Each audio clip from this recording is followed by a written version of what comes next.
उतने दिन नया कुछ सीखने को मिले। और अब तो इंटीग्रेटेड योगाभ्यास, जिससे आप लोगों तक पहुंच सकते हैं। लोगों को बहुत आपकी आवश्यकता है, और सच्ची सेवा यही है कि हम अपने जीवन को ऋषियों के समान जी करके तेन त्यक्तेन भुंजीथा माँ गृधा कस्य स्वित धनम की जो भावना है उसको हम सार्थक कर सकें, ऐसी मनोकामना हम सबकी होनी चाहिए, मंगल कामना होनी चाहिए। और याद रखना कि परस्परता में कभी दुख भी होते हैं, कभी सुख भी होते हैं, तो दुख और सुख को हम ज्यादा महत्व ना दें। फिर जीना कैसे? समत्व में जीना। योगः कर्म सुकौशलम समत्वम योग उच्यते। समता में, ममता में, समता में, क्षमता में, नम्रता में, परस्परता में, कृतज्ञता में, पारदर्शिता में जीवन को जिए, और सेवा से, सम्मान से, सद्भावना से, सदाचार से, सद्व्यवहार से हमको जीवन जीना चाहिए। और जो कुछ भी, अब कोई बोलते हैं क्या करें, ये मिल जाए तो ये करेंगे, वो मिल जाए तो वो करेंगे। अभी योग कराने का जगह नहीं, कहीं कुछ नहीं, कहीं कुछ नहीं। संसाधन तो अपने आप आते हैं। आप सेवा करना सीख जाएं, ये संसार आपके लिए इतने संसाधन खड़ा कर देगा कि आपको बहुत ही गौरव महसूस होगा। और वास्तव में पूरा देश में घूमता हूँ, जहाँ दक्षिण भारत की यदि बात करूं मैं, तो भाषा का बड़ा थोड़ा सा वो रहता है, लेकिन सबके हृदय तो एक जैसे है ना, संवेदनशीलता तो एक जैसी है ना, सब हम भारत माँ की संतानें हैं ना। तो हमारा सबका जो जीवन है, जो हमारा मानसिक संतुलन है, या ये कहें कि जो वैचारिक हमारा भाव है, वो तो अपनी ऋषि परंपरा का ही है ना। हम इसको इस प्रकार से सदा सर्वदा जीने का प्रयत्न करें। और याद रखना, आप जब 10 कदम चलेंगे, 100 कदम चलेंगे, तो आपके साथ धीरे धीरे धीरे धीरे पूरा कार्मा जुड़ता चला जाएगा, और आपको पता भी नहीं चलेगा कि अरे इतना चमत्कार हो गया। जो आप में से कार्य कर रहे हैं, अभी बता रहे थे कि 15-15 साल हो गए और एक भी दिन योग कक्षा बंद नहीं हुई। ये कैसे कैसे हो गया? और कई लोग ऐसे बोलते, क्या करें स्वामी जी, ज्यादा से ज्यादा 15 दिन योग कक्षा चल पाती है और फिर ठप हो जाती है। ऐसा क्यों? कोई ना कोई बात तो है ना। कोई 15 साल तक उसको लगातार चला रहा है और कोई 15 दिन भी लगातार नहीं चला पा रहा है। कुछ तो बात है ना। और उस बात से हमको सदा सर्वदा इस बात का ध्यान रखना चाहिए कि जीवन में एक वृत्ति बने, कार्यम व साधेयम देहम व पातेयम।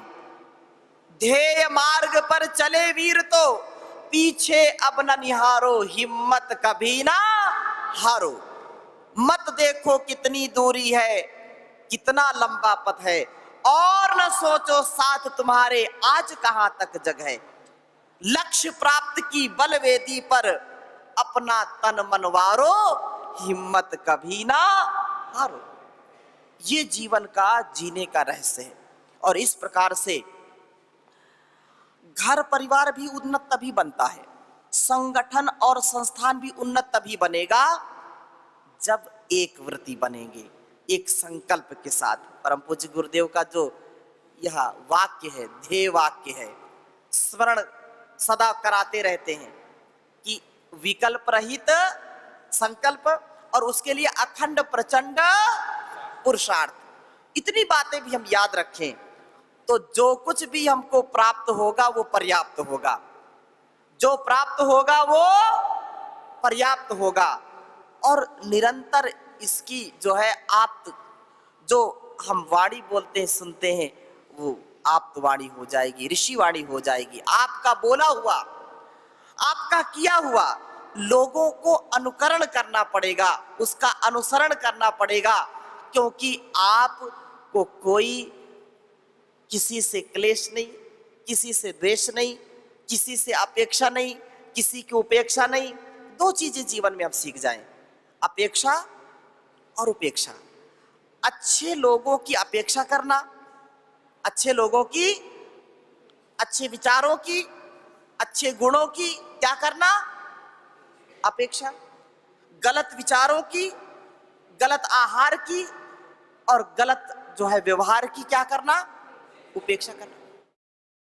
किसी भी व्यक्ति की, बड़ों की जो है, कभी भी उनकी बातों की, शास्त्रों की या वेद उपनिषद दर्शनों की जो बातें हैं उनकी कभी उपेक्षा नहीं करना, उनकी कभी उपेक्षा नहीं करना। और कभी भी अहंकार को पुष्ट करने के लिए अपनी जय जयकार या अपना ही स्वार्थ हम करें, स्वार्थ सिद्ध करें, इसकी कभी अपेक्षा नहीं करना। ठीक है ना। कोई हमको आकर के कुछ दे दे, हमारा कुछ नाम ले ले, कुछ ऐसी बात कर दे, इससे अहंकार बढ़ेगा और नहीं अगर वो करेगा तो दुख बढ़ेगा। तो कभी इन चीजों की अपेक्षा नहीं करना। अपेक्षा और उपेक्षा जान पूर्वक उसका आधान करना, और उसके लिए फिर कंप्लीट अटैचमेंट, कंप्लीट डिटैचमेंट। मतलब क्या है, विवेक पूर्वक, वैराग्य पूर्वक सबके साथ व्यवहार करना। और जब हम वैराग्य से युक्त होंगे तो गलत चीजों से हम अटैच होते हुए भी डिटैच रहेंगे। जैसे पद्म पत्रम इव अम्भसा, जैसे कीचड़ में कमल होता है, उसको कोई कीचड़ लगता है क्या, कोई पानी लगता है क्या, बिल्कुल खिला है और कीचड़ में खिल रहा है। ऐसे ही आप याद रखना कि हमारा जीवन होना चाहिए। संसार में बहुत समस्याएं हैं, कभी विचार, कभी आहार दूषित होता है, लेकिन उनमें हमको ऐसा रखना है अपने जीवन को जैसे पद्म पत्रम इव अम्भसा, पानी में जैसे कमल का फूल अपने आप को निर्लेप रखता है। तो आपसे मैं निवेदन करूंगा कि आज जितना आप कर रहे हैं, 2 महीनों में आप और इसको युद्ध स्तर पर आगे बढ़ाइए। योग कक्षाओं की स्थापना करिए। योग कक्षा हमारा चलता फिरता तीर्थ है। योग कक्षा क्या है, चलता फिरता तीर्थ है। जितनी योग कक्षाएं बढ़ेंगी उतने लोग जुड़ेंगे, उतने लोगों का कल्याण होगा। तो सभी प्रभारियों से मैं निवेदन करूंगा कि कम से कम वो 1 कक्षा से लेकर के 10 कक्षाओं का संचालन करें, सभी प्रभारी। और प्रत्येक जो महीना है, प्रत्येक जो मासिक बैठक है वो जिले स्तर पर करें। जैसे यहाँ 7 तहसीलें हैं ना, तो 7 तहसीलें 7 ऋषि हैं, सप्तऋषि बोलते हैं ना। तो इन सप्तऋषियों को अच्छा बनाइए। ऐसे हमारे शरीर में भी सप्तऋषि हैं, 2 आंखें, 2 कान, नासिका और मुख, इनको सप्तऋषि कहते हैं उपनिषदों में। इनका पूरा नियंत्रण करना। आंखें भी कभी धोखा दे जाती हैं, कान भी कभी धोखा दे जाते हैं। अर्थात कहने का आशय क्या है कि भद्रम करणे भी श्रृणयाम देवा, वेद कहता है कि नहीं। हम कानों से क्या सुने, अच्छा सुने। आंखों से क्या करें, अच्छा देखें। नासिका से अच्छा सूंघे और रसना से अच्छा चखें और अच्छा बोले, है ना। लेकिन इनका जब हम दुरुपयोग करते हैं तो इससे घर परिवार भी कभी कभी गड़बड़ होता है। थोड़ी सी बात सुनी और उसी में नाराज हो गए, सत्यता तक नहीं गए, देख करके भी अनदेखा कर दिया, अच्छी चीजों में न्याय नहीं किया तो भी समस्या होती है। गलत बोलने से भी समस्या होती है। अच्छा बोले तो अपना जीवन उन्नत होगा हर हाल में, हर काल में। यह संपूर्ण जो कुछ ईश्वर ने दिया है उसको हम सदा आत्मसात करें और दीन दुखियों की सेवा के लिए अपने आप को तैयार करें। यह जीवन अत्यंत महनीय है। जो हम दूसरों की सेवा से कमाएंगे वही साथ ले जाएंगे, नहीं तो धन धरा के बीच ही सारा धरा रह जाएगा। पशु भी बंधे रह जाएंगे जब कूच का वक्त आएगा। पति भी तेरा साथ देंगे गिरिद्वार तक, मित्रगण मरघट के आगे मुंह नहीं दिखलाएंगे। देह भी तेरी चिता में यूं ही जल भुन जाएगी, बाद में सच्चा सखा तेरा केवल धर्म ही रह जाएगा, स्वकर्म ही रह जाएगा। इसलिए कहा है कि ऐसी कमाई कर लो जो संग जा सके, मुश्किल पड़े तो राह में कुछ काम आ सके, मुश्किल पड़े तो राह में कुछ काम आ सके। कर ले भला होगा भला, कर ले भला होगा भला, अंत भला है, बस यही संसार में जीने की कला है, बस यही संसार में जीने की कला है। भला करेंगे तो भला होगा। तो आप सब भाई बहन, आप सब प्रभारीगण इसको बहुत प्रामाणिकता के साथ करें, और हमारे राज्य की टीम बीच बीच में आकर के मार्गदर्शन देगी, और इनको बुलाया करें, इनको परेशान कर दें। अरे आए दिन जब देखो अजमेर में कार्यक्रम रहते हैं, आए दिन बुलाते रहते हैं हमको, इनको ऐसे कर नाक में दम कर लो, ऐसा कर सकते हैं क्या? मतलब अच्छे अर्थ में। इसलिए हर तहसील में, हर जिले में आप कार्यक्रमों की भरमार कर दो, और एक एक कार्यक्रम में हजारों हजारों अपने कार्यकर्ता आए, और परम पूज्य जब स्वामी जी महाराज कभी आए तो लाखों लोगों का जो है परम पूज्य गुरुदेव का उनको सानिध्य मिल सके, ऐसा कार्य करना है। परम पूज्य महाराज श्री का हो सकता है अभी आने वाले समय में प्रवास फिर से शुरू हो, तो एक बहुत बड़ी बात हो जाएगी। दूसरी बात, परम पूज्य स्वामी जी महाराज ने योग का व्रत लिया और घर घर योग पहुंचा दिया, योग की क्रांति हो गई। आयुर्वेद का व्रत लिया, आयुर्वेद पहुंचा दिया। स्वदेशी का व्रत लिया, घर घर स्वदेशी, देश और विदेश में भी स्वदेशी। भारतीय शिक्षा बोर्ड बहुत बड़ा एक जो अभियान है, लॉर्ड मैकाले ने जो हमारे गुरुकुलों में एक बहुत बड़ा षड्यंत्र रचा, और गुरुकुलों की जो है जो स्थितियां थी उनको धीरे धीरे तोड़ दिया और बंद करवा दिया। भारतवर्ष में गुरुकुल चलना बंद हो गए।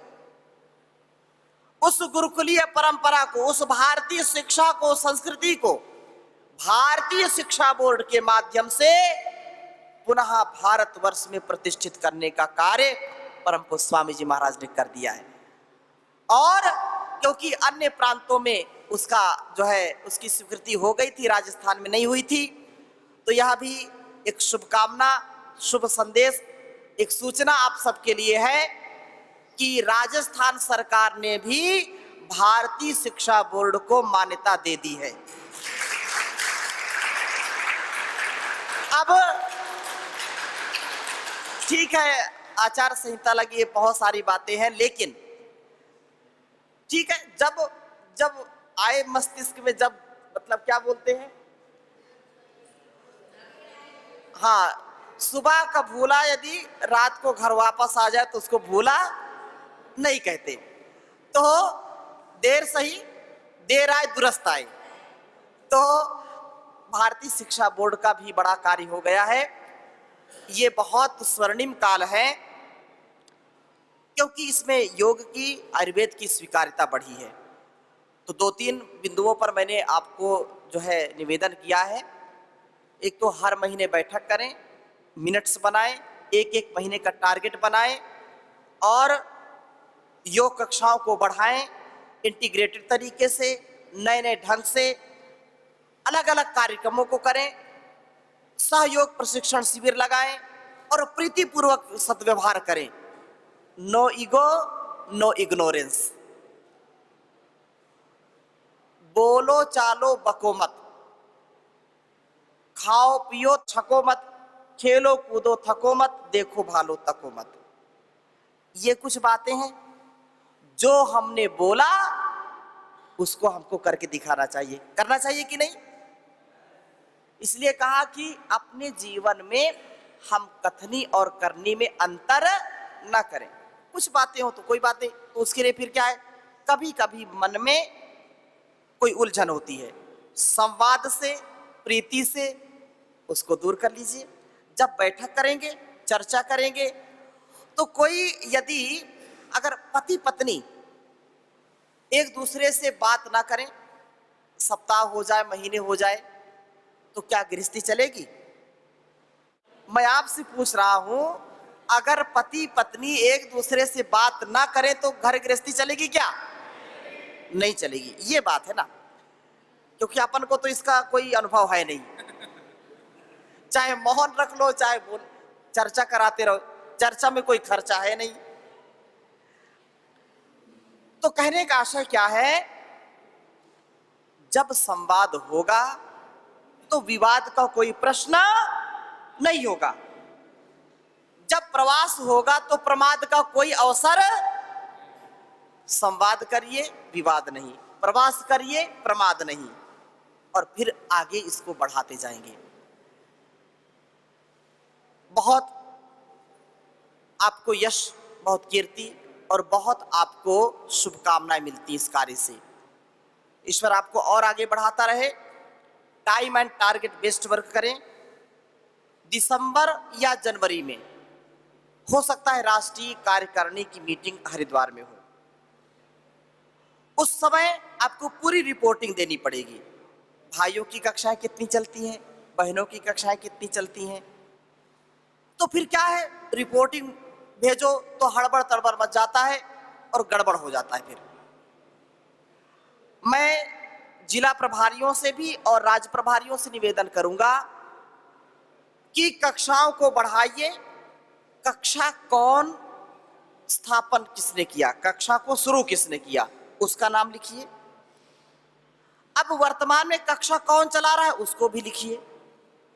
इस जिले में, इस तहसील में कितनी कक्षाएं, कितनी बहनों की, कितनी भाइयों की, उस पर कम से कम हमारे जिला प्रभारी बहन का, जिला प्रभारी भाई का हस्ताक्षर हो, फिर राज्य प्रभारी का हस्ताक्षर हो, और उस सूची को आप वहां भेजिए। पहले से पारदर्शिता होनी चाहिए। अब क्या होता है, कभी कभी गड़बड़ ये कि कक्षा चल रही, रिपोर्टिंग भेजिए, तो जो कक्षा भाई चला रहा है उसको बहन ने भी गिन लिया, और जो बहन कक्षा चला रही भाई ने गिन लिया, और दोनों दावादारी करते हैं कि नहीं नहीं ये हमारी है, ये हमारी है, ये महामारी है। ठीक है ना? ऐसा गड़बड़ मत करना। प्रीति पूर्वक, जो एक पारदर्शिता से, भाई बहन कोई अलग अलग नहीं है, लेकिन ईमानदारी से पारदर्शी। भाई 5 चलाओ, 10 चलाओ, 100 चलाओ, लेकिन कम से कम एक स्पष्टता तो होनी चाहिए। क्यों जी? स्पष्टता होनी चाहिए ना। तो स्पष्ट सूची, स्पष्ट व्यवस्था हो, क्योंकि हो सकता है योग रत्न, योग विभूषण पुरस्कार दिए जाए, वहां गोल्ड मेडल दिए जाए परम पूज्य गुरुदेव के कर कमलों से। उस समय फिर कभी कभी कष्ट होता है, अरे देखो मैंने इतनी कक्षाएं स्थापित की, मैंने इतना जो है योग कक्षाओं का संचालन किया, मेरा नाम ही नहीं आया। कहीं ना कहीं गड़बड़ी। फिर वहां भी रिपोर्टिंग जब होती है, अरे झूठी रिपोर्टिंग कर दी क्या, ऐसा तो होता नहीं। तो जब हस्ताक्षर होंगे दोनों के तो कोई टकरार की बात नहीं होगी। वैसे भी आप प्यार से रहते हैं, कोई टकरार नहीं है, फिर भी आप ऐसे जीवन को जिए। मैं अपनी वाणी को यहीं पर विराम देता हूं, और पूरे हमारे अजमेर की टीम को, हमारे यशस्वी 5 जिला प्रभारियों को और हमारे अन्य तहसीलों से जो आए हुए हैं सभी भाई बहनों को बहुत साधुवाद देता हूं। और मैं बहुत ही प्रसन्न हूं, क्योंकि पहली बार यहाँ इस धरा पर आया हूं, और आपका उत्साह, आपका जो प्रेम, जो परस्परता है, वास्तव में संगठन के लिए लाभकारी है। 2 महीने बाद पुनः 2 या 3 महीने बाद वापस आऊँगा, तो 2-3 महीने का टारगेट आप लेकर के चलिए कि अपने कार्य को और कई गुना बढ़ाना है। बढ़ाएंगे कि नहीं बढ़ाएंगे? अरे बोलिए ना, बढ़ाएंगे।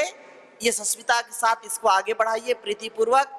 बीच बीच में हमारे राज्य प्रभारी आते रहेंगे। मैं अपनी वाणी को यहीं पर विराम देता हूँ। बोले भारत माता की वंदे वंदे। करो योग, करो योग, घर घर जाएंगे, घर घर जाएंगे। बहुत बहुत धन्यवाद आपको।